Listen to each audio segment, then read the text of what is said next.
اعوذ باللہ من الشیطان الرجیم بسم اللہ الرحمن الرحیم۔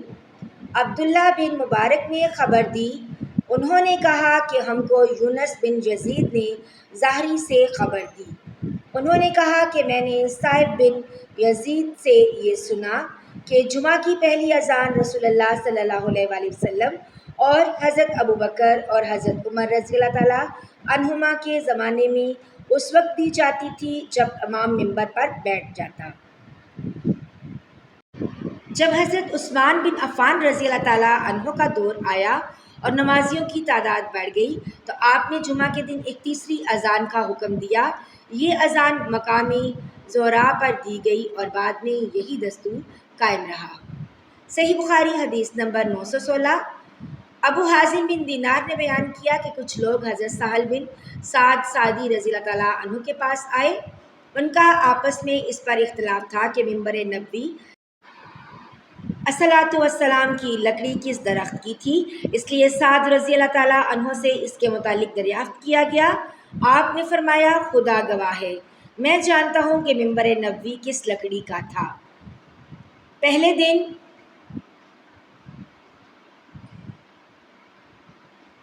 جب وہ رکھا گیا اور سب سے پہلے جب اس پر رسول اللہ صلی اللہ علیہ وآلہ وسلم بیٹھے تو میں اس کو بھی جانتا ہوں۔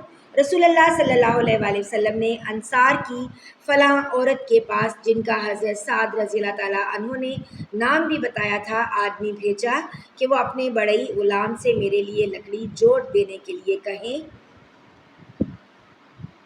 تاکہ جب مجھے لوگوں سے کچھ کہنا ہو تو اس پر بیٹھا کروں۔ چنانچہ انہوں نے اپنے غلام سے کہا اور وہ غابہ کے چھاؤ کی لکڑی سے اسے بنا کر لایا۔ انصاری خاتون نے اسے رسول اللہ صلی اللہ علیہ وآلہ وسلم کی خدمت میں بھیج دیا۔ حضور صلی اللہ علیہ وآلہ وسلم نے اسے یہاں رکھوایا۔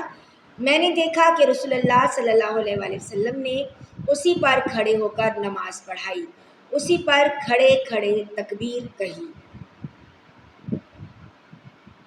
اسی پر رکوع کیا، پھر الٹے پاؤں لوٹے اور ممبر کی جڑ میں سجدہ کیا اور پھر دوبارہ اسی طرح کیا۔ جب آپ نماز سے فارغ ہوئے تو لوگوں کو خطاب فرمایا، لوگو، میں نے یہ اس لیے کیا کہ تم میری پیروی کرو اور میری طرح نماز پڑھنی سیکھ لو۔ صحیح بخاری حدیث نمبر 917۔ یحییٰ بن سعید نے خبر دی، کہا کہ مجھے حفص بن عبداللہ بن انس نے خبر دی، انہوں نے جابر بن عبداللہ رضی اللہ تعالیٰ عنہ سے سنا کہ ایک کھجور کا تنا تھا جس پر نبی کریم صلی اللہ علیہ وآلہ وسلم ٹیک لگا کر کھڑے ہوا کرتے تھے۔ جب آپ صلی اللہ علیہ وآلہ وسلم کے لیے ممبر بن گیا، آپ نے اس تنے پر ٹیک نہیں لگایا تو ہم نے اس سے رونے کی آواز سنی، جیسے 10 مہینے کی گابن اونٹنی آواز کرتی ہے۔